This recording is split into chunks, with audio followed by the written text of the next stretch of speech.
Bueno, hoy nos toca empezar a desarrollar la definición que presentamos en la clase anterior. Y esa definición empieza diciendo que la filosofía es ciencia, en el sentido clásico que corresponde al griego episteme. Y es ese concepto el que tenemos que detenernos a aclarar, advirtiendo de entrada que si nosotros empezamos diciendo que la filosofía es ciencia, nos topamos con una gran cantidad de caracterizaciones de la filosofía que empiezan oponiéndola a las ciencias. Es decir, filosofía y ciencia son dos cosas distintas. Y pareciera que para entender qué es la filosofía hay que oponerla a las ciencias. Esa visión es claramente opuesta a la noción clásica de filosofía, porque además presupone una noción de ciencia que no es la noción que está involucrada en la definición de filosofía, y por eso es ese concepto que tenemos que aclarar.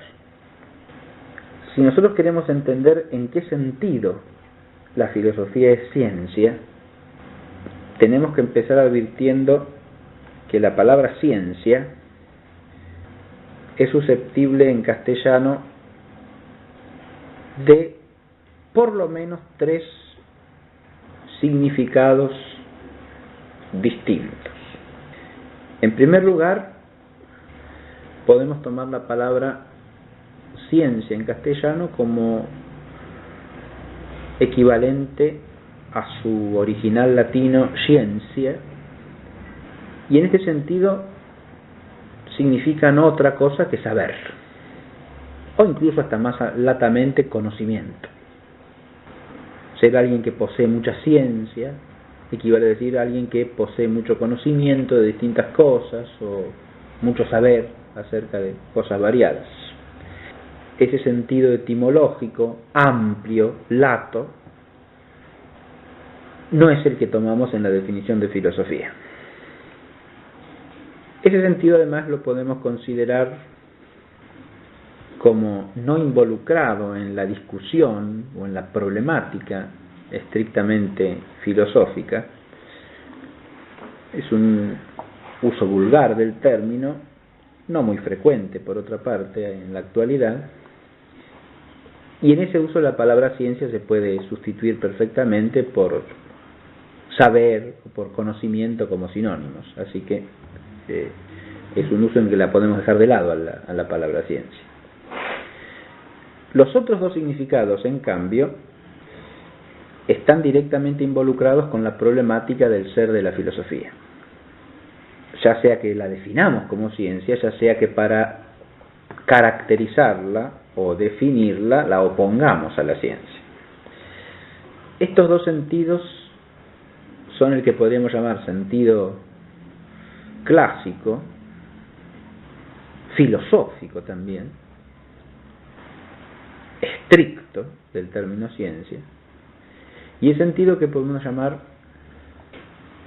fenomenista, inmanentista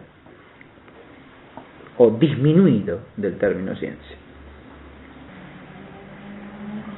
Conviene empezar por el sentido clásico porque el tercer sentido que he nombrado, el sentido disminuido, inmanentista, fenomenista, toma del sentido clásico su punto de partida y constituye precisamente una disminución o reducción a partir del mismo, de modo que no puede ser entendido sin el sentido clásico. El sentido clásico merece ese nombre por cuanto es un sentido forjado en la tradición de la filosofía griega antigua y recogido luego por la tradición cristiana durante siglos hasta el día de hoy. Y en ese sentido es como un patrimonio de la tradición clásica. Por eso lo llamo sentido clásico. Sentido filosófico porque es un sentido forjado desde la reflexión filosófica. La filosofía toma un término corriente de la lengua griega y le da un valor muy preciso en relación con la caracterización de lo que es la propia filosofía. Es filosófico en un doble sentido. Primero, porque lo definen conceptualmente los filósofos, pero además para identificar lo que es la filosofía. Lo he llamado también sentido estricto porque en castellano la palabra ciencia, como dije, tiene un sentido más lato, amplio, que le viene de su origen latino, ¿no? Porque el verbo scire significa saber, o incluso conocer con precisión o con rigor algo. De manera que, si tomamos como base de la semántica de ciencia su sentido lato o etimológico, este sentido filosófico, en que la palabra latina ciencia y la castellana correspondiente ciencia no hacen otra cosa que traducir el griego episteme, es un sentido restringido, estricto. No se refiere a cualquier conocimiento o saber, sino al saber y al conocimiento filosóficos. En este sentido, al llamarlo sentido estricto, estamos recogiendo la idea de que la filosofía no agota la esfera del saber, sino que hay otros saberes posibles, dentro de los cuales se acota el ámbito de ese saber que es episteme.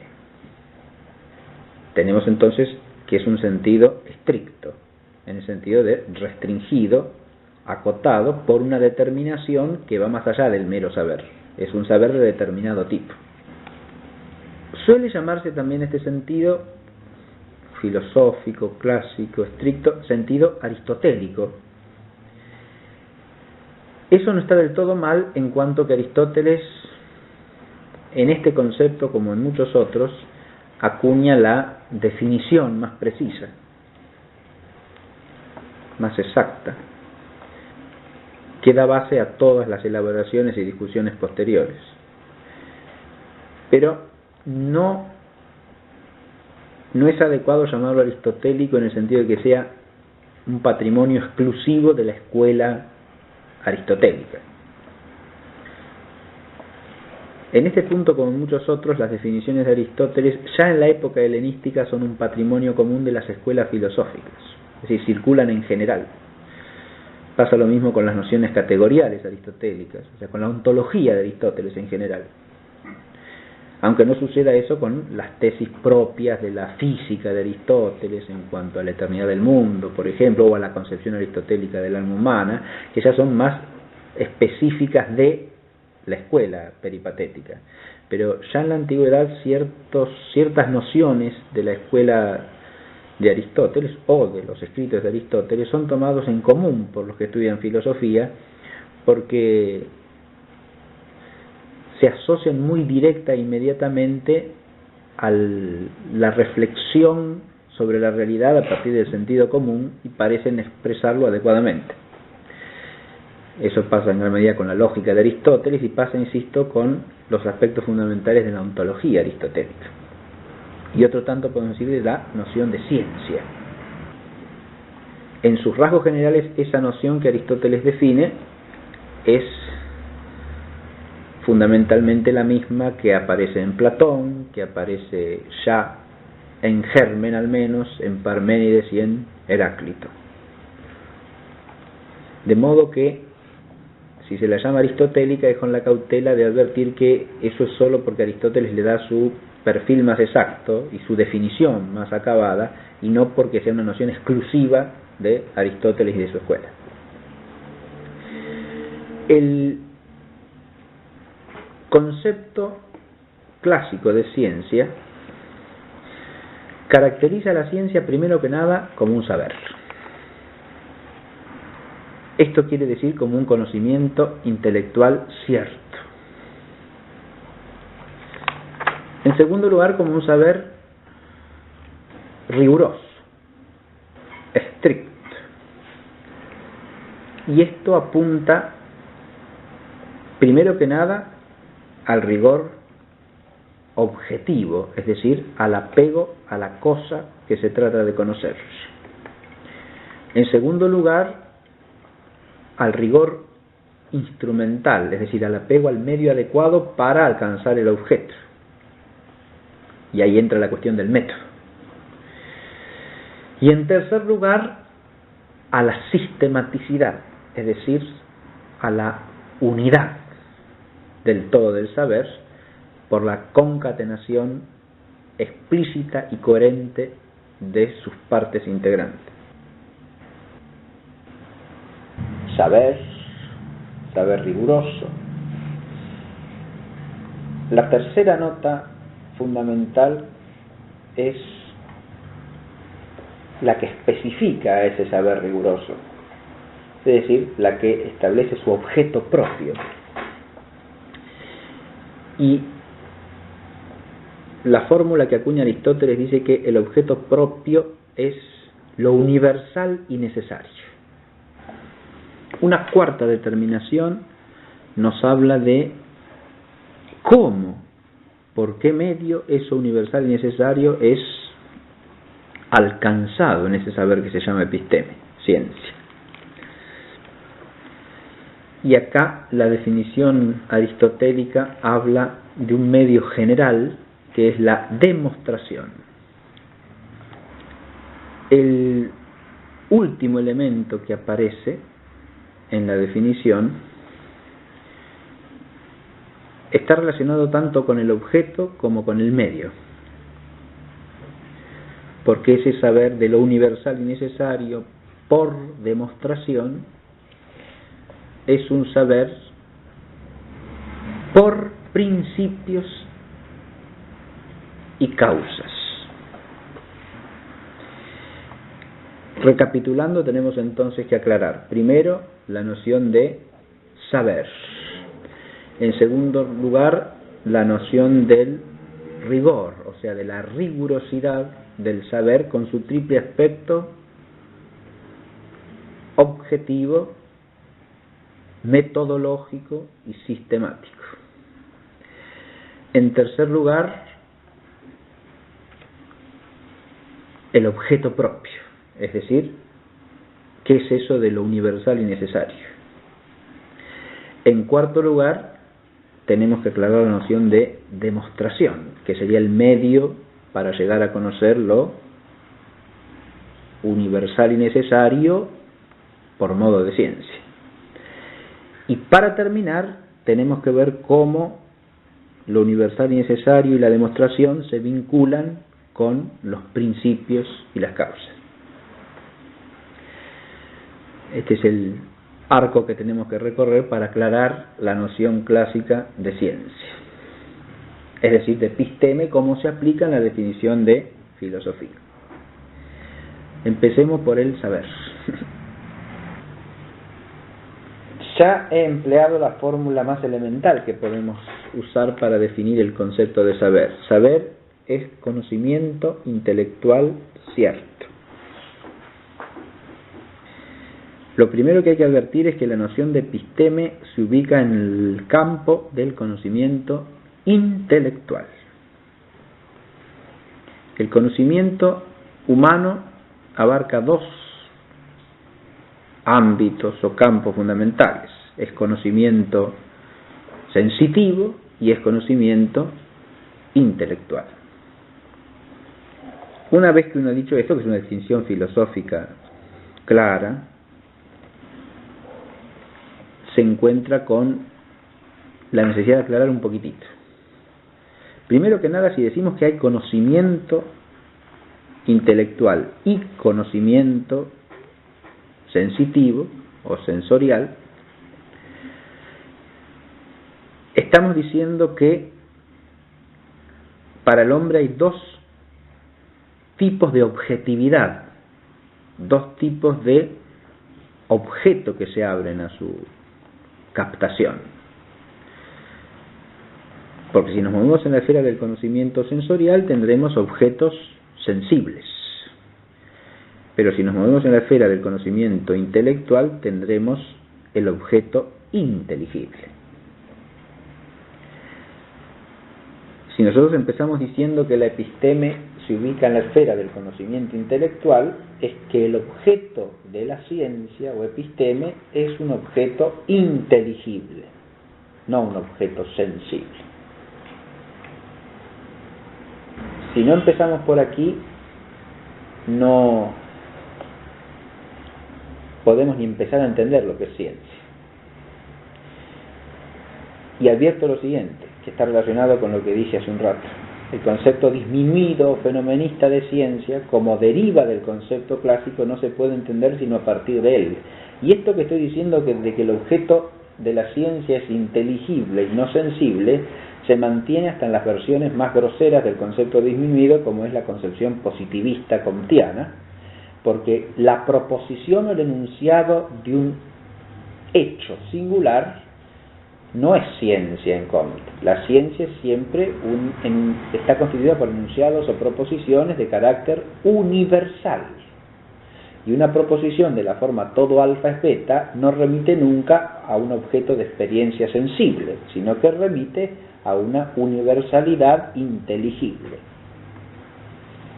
De modo que, si no se parte de esta distinción y se piensa de entrada en que el objeto de la ciencia es un objeto sensible, no se está ni asimilando el dato más elemental acerca del concepto de ciencia.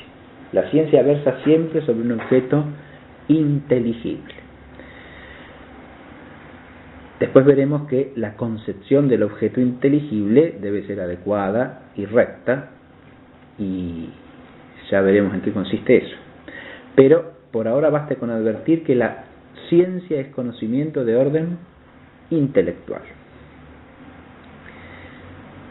Ahora, esto nos lleva a una doble aclaración complementaria, que tiene que ver con el conocimiento, la relación entre el conocimiento intelectual y el conocimiento sensorial en la naturaleza humana.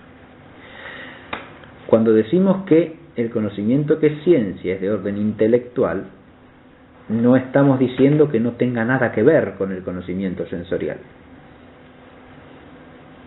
Si uno se remite al pensamiento de Aristóteles, que es el que ha acuñado la definición, eso resulta totalmente claro, porque para Aristóteles todo conocimiento intelectual tiene en la base la experiencia sensible, de manera tal que no hay demasiado que andar para darse cuenta que tipificar a la ciencia como conocimiento intelectual no quiere decir que esté desinteresada o desprendida o desvinculada del conocimiento sensible. Pero una cosa es que algo tenga relación con otra y otra que se confunda con esa otra. El conocimiento intelectual no debe confundirse con el conocimiento sensorial, si no caeríamos en una forma de reduccionismo, así como el conocimiento empírico no se puede reducir al conocimiento intelectual. Son dos conocimientos esencialmente distintos, pero vinculados entre sí. Y la segunda aclaración que quiero hacer es esta. En la naturaleza humana, los dos órdenes de conocimiento no se deben considerar jamás como si fueran dos realidades separadas, porque eso es lo que no son. El hombre conoce sensorialmente y conoce intelectualmente, primero que nada, desde la unidad de su naturaleza. De modo tal que conoce desde la especificidad de una naturaleza que es racional. Por lo tanto, el conocimiento empírico, sensorial, en el hombre es natural, espontáneamente, un instrumento del conocimiento racional, porque el conocimiento racional es lo que especifica la naturaleza humana.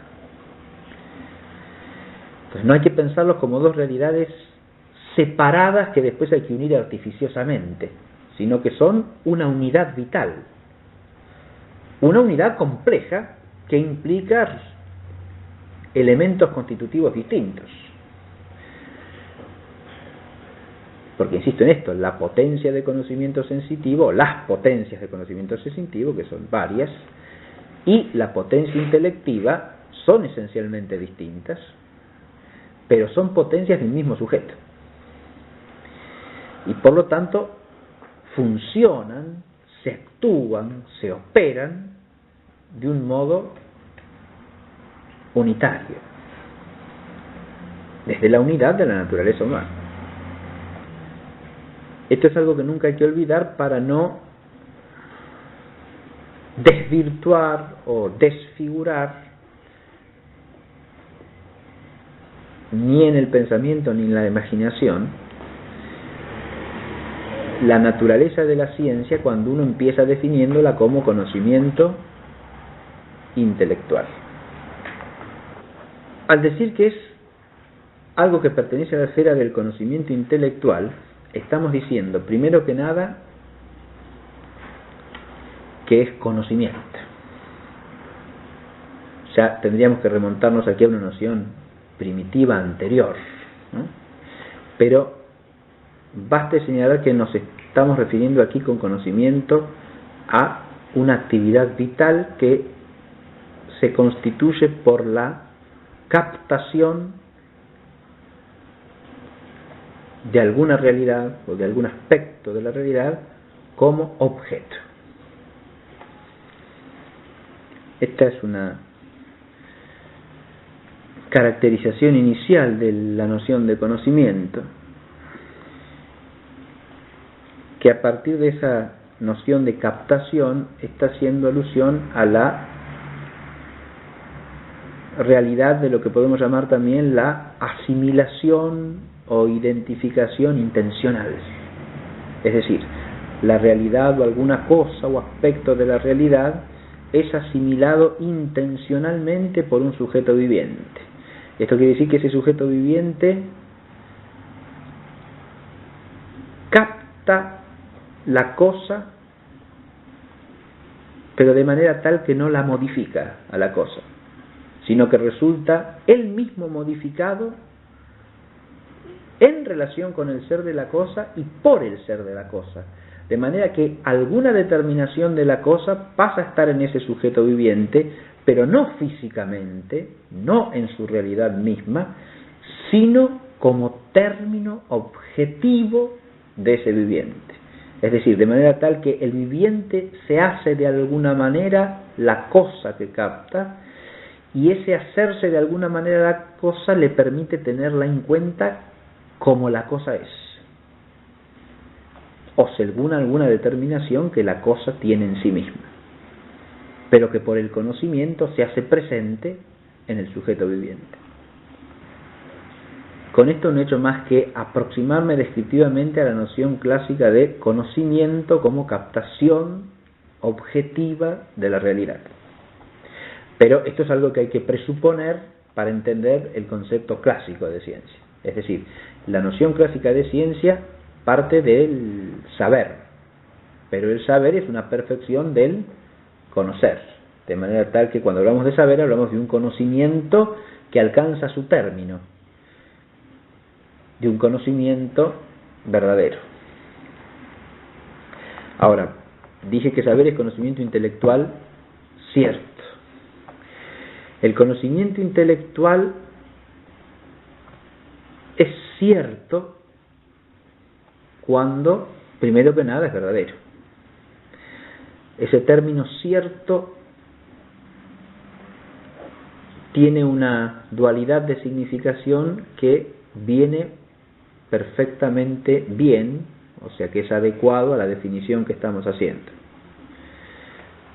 Podríamos sustituirlo lisa y llanamente por verdadero, ¿no? Conocimiento intelectual verdadero. Y evitar esa especie de ambigüedad que tiene el término cierto en castellano. Pero es esa, insisto, dualidad de significación la que es adecuada a esta cuestión. Porque cierto en castellano puede significar dos cosas. Primero, verdadero. Digo, eso es cierto para significar que eso de que se está hablando o que se está enunciando es verdadero. Pero cuando decimos en castellano, yo estoy cierto de tal cosa, ya estamos aludiendo a otro sentido de cierto. Yo estoy cierto quiere decir yo estoy seguro, yo tengo la certidumbre, tengo la certeza de que algo es así. O sea que el término cierto se puede entender en castellano en un sentido objetivo como sinónimo de verdadero, en un sentido subjetivo como sinónimo de seguro cognitivamente. Ahora, las dos cosas deben unirse para que haya saber. Cuando un conocimiento es un saber, primero que nada cuando recae sobre el ser de la cosa tal como éste es decir, cuando se da la verdad. O sea, la primera certitud que se tiene que dar, la primera certeza, es la verdad. En eso la lengua castellana es una lengua perfectamente sana, porque en el uso corriente no podemos decir que alguien sabe algo sin implicar que ese algo es verdadero. Si yo digo que Pedro sabe que 2 más 2 es 5, digo en castellano un disparate. Porque saber implica conocer la verdad. Conocer con certitud objetiva. Pero, aun cuando la mente de alguien recayese sobre algo objetivamente verdadero, si esa persona no estuviese segura de eso, tampoco decimos en castellano que sabe. Es decir, si yo a ese mismo sujeto le digo ¿cuánto es 2 más 2? Y me contesta me parece que 4, tampoco diríamos en castellano que sabe.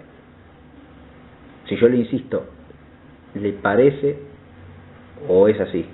Y él me dice y la verdad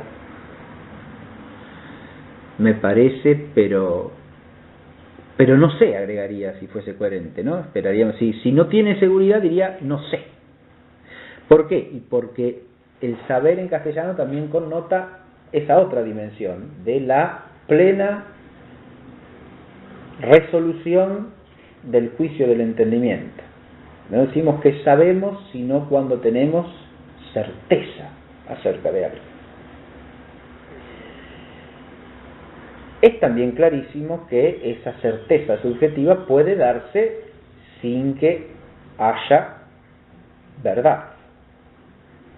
En eso precisamente consiste el error, en que tengamos certeza subjetivamente de algo que es falso. Ahí tampoco decimos en castellano que alguien sabe. Decimos en todo caso que le parece saber, que cree saber, pero que no sabe.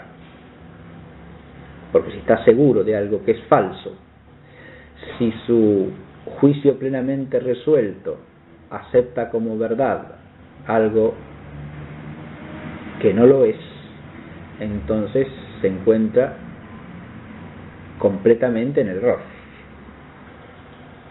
He aludido ya más de una vez a la plena resolución del juicio y quizá valga la pena aclarar un poquitito eso.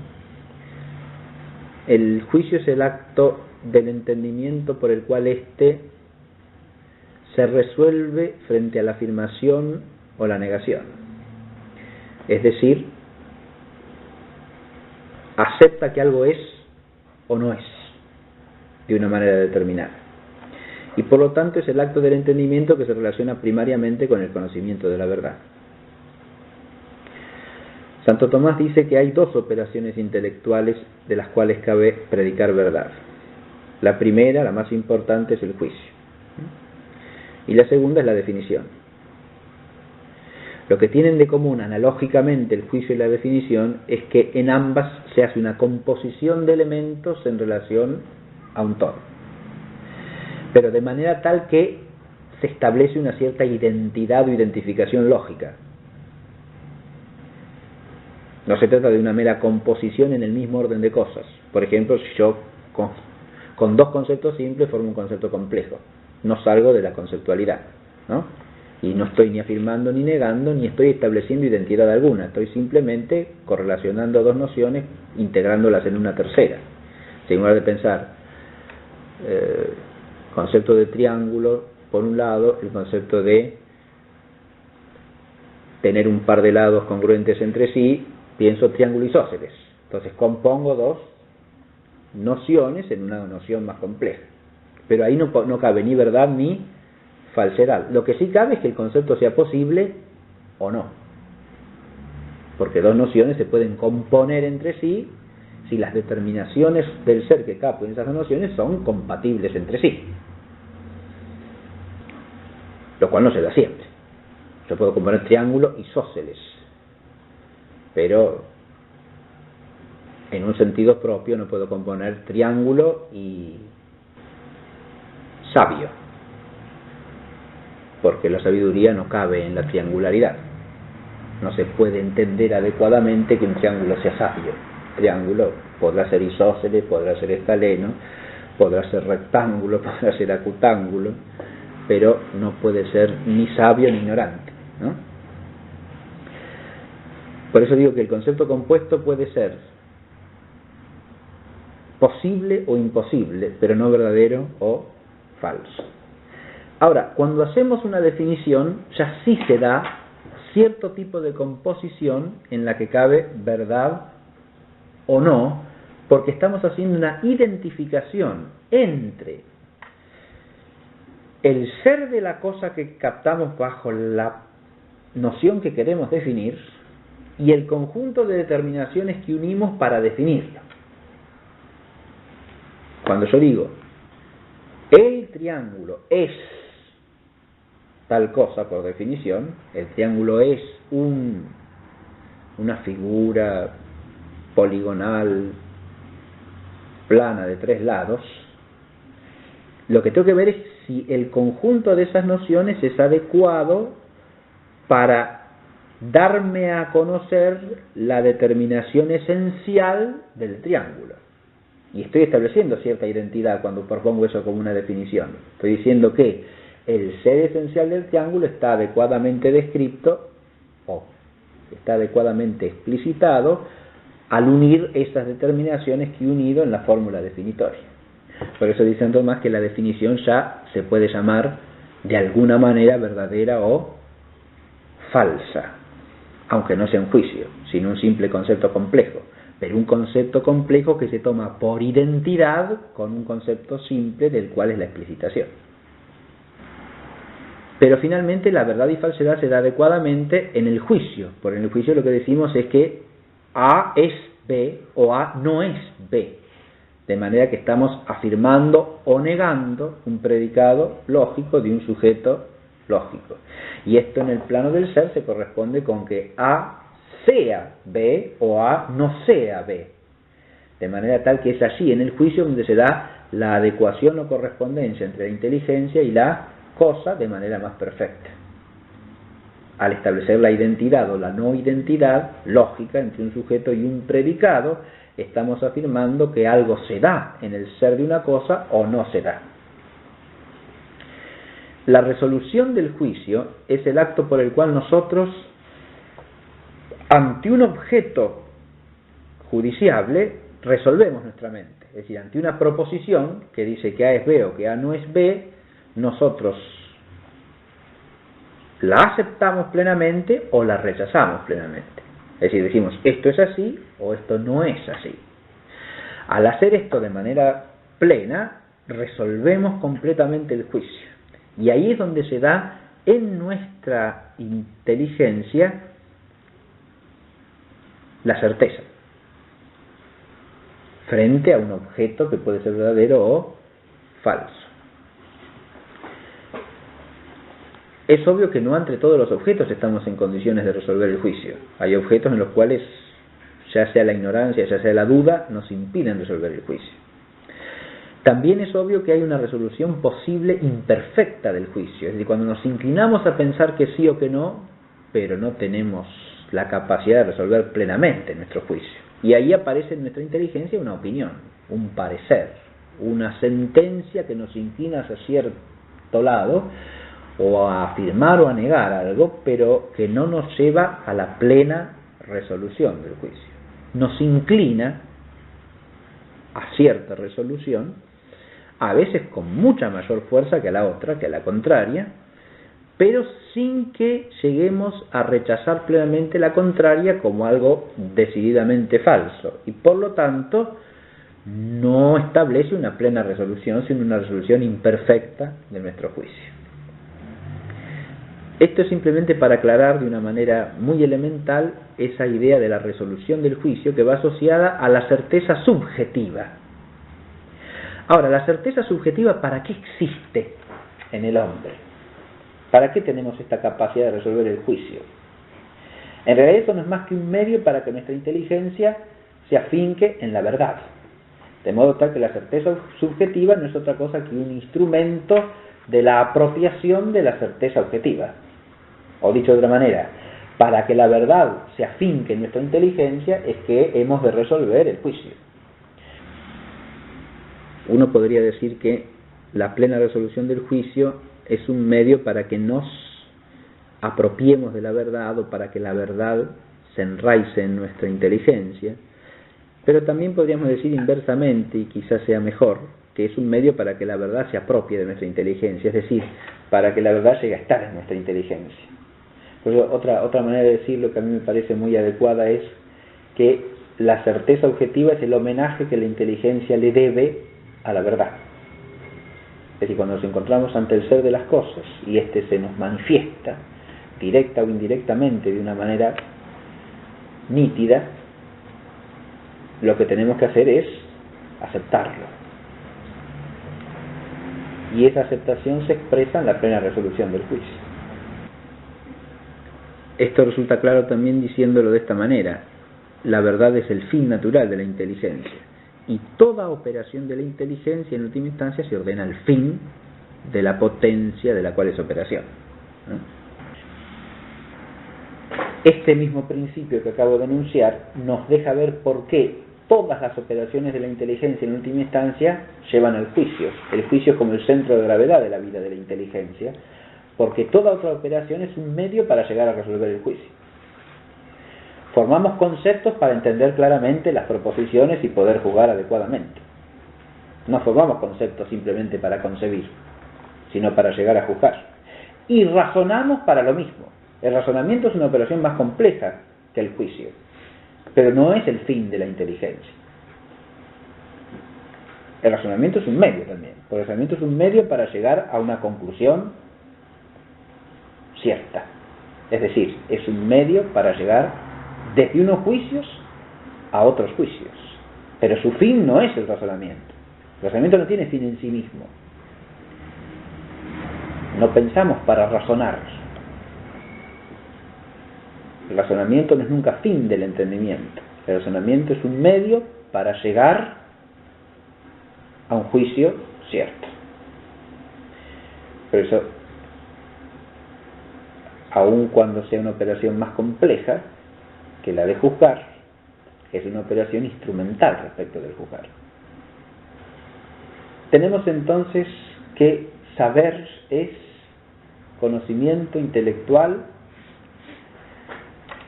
cierto, y cierto implica primero que nada la captación del ser tal como es decir, la verdad, y segundo, la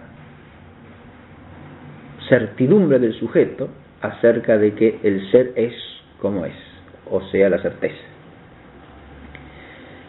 Estos dos aspectos tienen a su vez, como he aclarado, un orden jerárquico, porque la certidumbre, o sea, la certeza subjetiva, es para la verdad y no viceversa. Aquí nos movemos en un terreno muy importante, porque, de nuevo, no podemos decir que el hombre piensa o reflexiona para estar seguro. Eso sería incompleto e inadecuado. Piensa, reflexiona, conoce y realiza toda operación del espíritu en la esfera del conocimiento para llegar a la verdad, no para estar cierto. En caso contrario, estamos poniendo como fin lo que no es más que un medio para el fin. El hombre no razona para tener certidumbre, razona para llegar a la verdad. la certidumbre es un instrumento de la verdad y no la verdad de la certidumbre. De aquí que no tengamos derecho a introducir certidumbres ficticias o sin fundamento en nuestra inteligencia, o apresurar el juicio solamente para desencadenar certidumbre cuando no tenemos un fundamento adecuado para resolver el juicio plenamente. Detrás de esto hay toda una disciplina del entendimiento, de la inteligencia, de la reflexión, que es inseparable obviamente del hábito filosófico. La filosofía, por tanto, empieza a ser caracterizada en cuanto entendemos que ese nombre corresponde a una episteme, en el sentido de un conocimiento intelectual cierto, es decir, un saber. Pero esto no hace más que poner a la filosofía en un género. Este es el comienzo de la definición. Pero hasta aquí lo único que hacemos es ubicar a la ciencia en el género del saber, dentro de la cual la ciencia es un subgénero. Es decir, con esto no hemos definido todavía ciencia. Con decir conocimiento intelectual cierto, hemos definido en realidad el concepto de saber, que es la primera nota que constituye la noción de episteme, o sea, de ciencia en sentido clásico, que sirve para caracterizar a la filosofía. Lo único que hemos hecho es ubicarnos en el ámbito al que pertenece. Ya es claro a partir de aquí que este concepto de filosofía como ciencia, es decir, como episteme, no es compatible con ninguna visión que haga de la filosofía una mera reflexión que busca algo pero sin hallar nada, o un mero deseo por alcanzar algo que no se puede alcanzar. Dicho de otra manera, esta noción de ciencia ubica la filosofía en el ámbito del saber, no del anhelo necesariamente frustrado por alcanzar saber. Esto lo aclaro porque hoy en día es fácil toparse con una caracterización de la filosofía que parte de allí. Es decir, la filosofía es una búsqueda, pero una búsqueda que no lleva nunca a término. O la filosofía es un deseo, pero es un deseo de algo imposible. En realidad, eso sería declarar desde el principio un escepticismo filosófico. O sea, la filosofía nunca puede alcanzar la condición de saber. Habría que ver si ese escepticismo filosófico es exclusivamente filosófico o es un escepticismo universal, ¿no? En cualquier caso, es una posición primariamente negadora de la posibilidad de saber, ¿no? Y empieza caracterizando la filosofía por una impotencia que no es lo que la constituye esencialmente. La filosofía es un saber humano, y como saber humano no puede ser un saber absoluto, infinitamente perfecto, sino un saber limitado. Pero, salvo que uno parta del presupuesto erróneo de que si un saber no es absolutamente perfecto, es enteramente no saber, uno no debe identificar jamás el saber limitado con el saber perfectísimo, ¿no? Y el hecho de que un saber tenga limitaciones y esté acompañado al mismo tiempo de opiniones y de dudas, e incluso ordinariamente también mezclado con algún error, no significa que no sea saber. Es decir, los defectos o imperfecciones que son propios del conocimiento y del saber humano no desvirtúan en absoluto el conocimiento y el saber. Por el contrario, nosotros podemos percibir el error como error y discernirlo de la verdad solamente en la medida que hay saber. Podemos discernir la opinión de la certeza porque hay certeza, y en relación con ella, eso que es menos se conoce claramente como opinión. En el fondo, el negar el saber y el negar la certeza no es más que una estrategia ideológica del entendimiento y más bien del espíritu humano para establecer una arbitrariedad absoluta. Esto se da en la filosofía y en todos los campos del conocimiento. Cuando nosotros decimos, por ejemplo, en la historia, que todas las tradiciones y todos los datos que vienen proporcionados por otros son falibles, llenos de errores, de confusiones, de tergiversaciones, un historiador que parta de ese tipo de afirmación, lo que está haciendo es allanarse el campo para reconstruir arbitrariamente los hechos como quiera. Porque si todo lo que viene dado es absolutamente despreciable porque es erróneo, entonces cuando yo paso a conocer el hecho, podré reconstruirlo según más me convenga. Y en el fondo todos los escepticismos radicales funcionan de esta manera, ¿no? En la tradición antigua, la skepsis debe ser tomada con moderación y entonces es un principio sano. Es decir, se transforma en un instrumento contra la certidumbre inadecuada, contra la presunción de saber que no tiene fundamento objetivo. Y eso es algo que el filósofo también debe cultivar. Es decir, tiene que tener la actitud esforzada desde el punto de vista intelectual, y acá interviene también la voluntad, ¿no? Como en todas las virtudes de la inteligencia, que deben ser sostenidas también por un esfuerzo de la voluntad. Tiene que tener la actitud esforzada de no dejarse arrastrar por certezas precipitadas, por certidumbres sin fundamento adecuado. Debe mantener una actitud crítica que le permita discernir lo opinable de lo no opinable. Pero insisto de nuevo, esto solamente lo puede hacer desde la base sólida de conocimientos ciertos, no desde el tembladeral y confusión que genera pensar que toda opinión en el fondo da lo mismo. Porque si toda opinión da lo mismo, entonces en el fondo es lo mismo sostener cualquier cosa. Y esa es una actitud funcional al pragmatismo, no a la búsqueda de la verdad. Cuando se cae en un escepticismo radical, es decir, en una negación de la posibilidad del conocimiento de la verdad, en lo que se está cayendo, insisto, es en un arbitrarismo. Porque si no hay verdad, cada quien es dueño de sostener la opinión que mejor le parezca y que más le convenga.